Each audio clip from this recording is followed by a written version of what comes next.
ওয়ালা আলিহি ওয়াসসাহবিহি আজমাইন। সমস্ত প্রশংসা মহান রব্বুল আলামিন আল্লাহ, যিনি আমাদেরকে সৃষ্টি করেছেন এবং আমরা ওয়াদা করেছি সেই মহান প্রভুর সাথে আমরা কারো শরীক করব না। তার গুণাবলী, তার ক্ষমতা, তার সার্বভৌমত্বের সাথে আমরা কারো শরীক করি না, এটাই আমাদের ঘোষণা। আর আমরা বিশ্বাস করি সররে কায়নাত, সর্বকালের সর্বশ্রেষ্ঠ মানুষ, সকল নবীদের নেতা, শেষ নবী এবং শেষ রাসূল হযরত মুহাম্মদ রাসূলুল্লাহ সাল্লাল্লাহু আলাইহি সাল্লাম আল্লাহর নবী এবং রাসূল, তার প্রদর্শিত পথেই আমরা পরিচালিত হওয়ার জন্য আল্লাহর কাছে দুরূদ আর সালাম বর্ষিত হোক সেই নবী মুহাম্মদ রাসূলুল্লাহ সাল্লাল্লাহু আলাইহি সাল্লামের উপর, তার সাহাবায়ে কেরাম আর তার আহলে বাইয়াতদের উপর। আমরা শান্তি, কল্যাণ আর হেদায়েত কামনা করি সমস্ত দুনিয়ার মানুষের জন্য।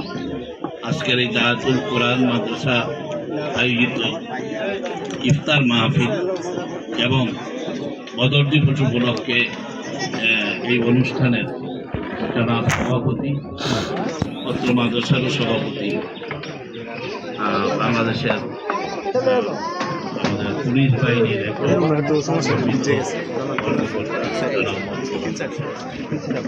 এখানে পৌঁছে আছেন একজন যুবক ছাত্রনেতা, আরও উপস্থিত সম্মানিত মুরব্বিয়ানে কেরাম, যুবক ভাইয়েরা, মাদ্রাসার শিক্ষক।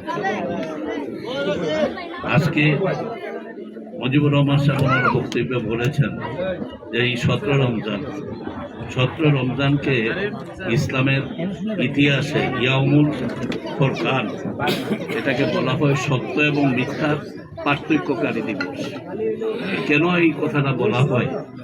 যে 8 রমজান রাসূলুল্লাহ সাল্লাল্লাহু আলাইহি সাল্লাম হিজরির দ্বিতীয় বৎসর, অর্থাৎ উনি মদিনায় হিজরত করার পরবর্তী বৎসরে উনি খবর পাইলেন যে আবু সুফিয়ান, কুরাইশদের নেতা, তিনি অস্ত্র কিনতে গেছেন দামেস্কতে এবং এই অস্ত্র নিয়ে এসে উনি মুসলমানদের উপর পরবর্তীতে হামলা করবেন।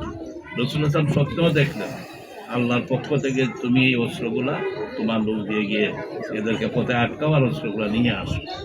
সেই অস্ত্র আল্লাহর হিকমতে, অস্ত্র আটকাবার জন্য এই অস্ত্রটা হলো এই যে আমাকে আক্রমণ করার জন্য আমার বাড়ির অঙ্গন দিয়ে অস্ত্র নিয়ে যাবে। এই অস্ত্রটা আমি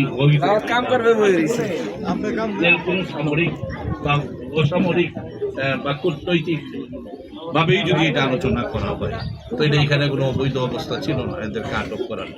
তারা সংখ্যায় কম ছিল। রাসূলুল্লাহ সাল্লাল্লাহু আলাইহি ওয়াসাল্লাম এই কথা বললেন যে আমি এইভাবে স্বপ্নে দেখছি, তোমরা কে কে আমার সাথে দেখছি। মুজিবুর রহমান সাহেব যে যুদ্ধের কথা বলছেন যে 187 জন ব্যাক করছিল, এটা অবশ্য উহুদ যুদ্ধের সময়। এই যুদ্ধের সাহাবীরা ভলান্টিয়ার্স, কেউ সৈনিক নাই, একদম যারা কম বয়স আছে, একটু বেশি বয়সও 2-1 আছেন এরকম। তার মধ্যে সবাই বলল যে আমরা যাব, কিন্তু তাদের যাওয়ার মতো বাহন নাই, কয়েকটা উট আর 2-1টা ঘোড়া, এই নিয়ে তারা রওনা দিলেন বদরে।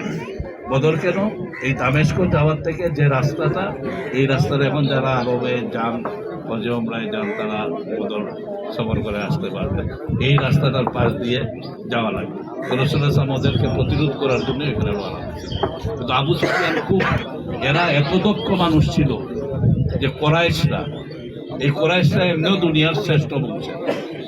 ইমান যারা আনছেন তারা শ্রেষ্ঠত্ব অর্জন করছেন, যারা ইমান আনেও নাই তাদেরও তখন সারা দুনিয়ায় সম্মান করত, বংশের দিক দিয়ে, মর্যাদার দিক দিয়ে এবং পারদর্শিতার দিক দিয়ে। এমনকি আবু জাহেল আল্লাহ রাসূল ওনাকে ক্ষুব্ধ হয়ে বলছিলেন আবু জাহেল মানে মূর্খের পিতা। এই জন্য আবু জাহেল ইতিহাসে তার নাম গ্রহণ করা হয়েছে। কিন্তু তার ডিপ্লোমেসি, তার বুদ্ধিমত্তা, এইগুলা দেখে সারা দুনিয়ায় তাকে বলা হইতো আবুল হাকাম, মানে সে জ্ঞানীর পিতা। তার এরকম একটা সমাজে প্রতিষ্ঠিত সম্মান ছিল। আবু সুফিয়ানেরও এইরকম ছিল। উনি পরে যদিও মুসলমান হয়েছেন, ওই সময় উনি গেছিলেন মক্কার অনেক মানুষের টাকা পয়সা নিয়ে কিছু অস্ত্র শস্ত্র কিনবেন, আরো কিছু ব্যবসার সামগ্রী ছিল, এইগুলাকে নিয়ে আসার জন্য মুসলমানরা মূলত এখানে রওনা দিচ্ছে। কিন্তু হয়ে গেল উল্টা। আবু সুফিয়ান আগে টের পাইলেন, রাস্তায় একজন বলল যে এই দুইটা ঘোড়া দেখছি, ঘোড়ার পায়ের দাগ এবং এখানে মদিনার ঘাস। উনি এত বুদ্ধিমান লোক ছিল যে ঘোড়ার যে পায়খানা যেটা লেদা সেইটাকে পরীক্ষা করে দেখলো যে খেজুরের বিচিগুলা ঘোড়ায় যেটা ইয়ে করছে এটা মদিনার খেজুরের বিচি। সে কনফার্ম হয়ে গেল যে মদিনার থেকে তাকে প্রতিরোধের জন্য এখানে কেউ আসছে। মক্কায় খবর পাঠাইলো। এই মক্কায় খবরের পরে একদম বিশাল বাহিনী, এই যে ছোটখাটো না, এরা 70 জন। রসুল সাহেব বলছেন যে মক্কা তার কলিজা ছেড়ে আমাদের দিকে নিক্ষেপ করছে।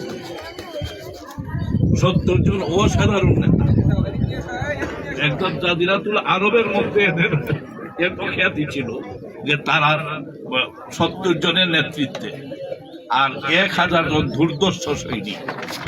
এরা যেই সেই কেউ না, যেখানে তারা যুদ্ধ করছে তাদের ইতিহাস হইল রোম, পারস্য, এই সম্রাটরা বহুবার তারা এদিকে আক্রমণ করছে, কিন্তু করায়ের জাতি এই মক্কাকে কখনো তারা প্রধানত করতে পারে।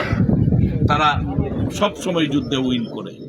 এই পুরা বাহিনী নিয়ে তারা অগ্রসর হয়েছে, যে এত বড় সাহস মদিনায় গিয়ে আমরা মোহাম্মদ, অথচ মোহাম্মদ সাল্লাল্লাহু আলাইহি সাল্লাম মদিনা থেকে 70 মাইল দূরে ওইখানে তাদের মোকাবেলা হয়ে গেল। অনেক ইতিহাস।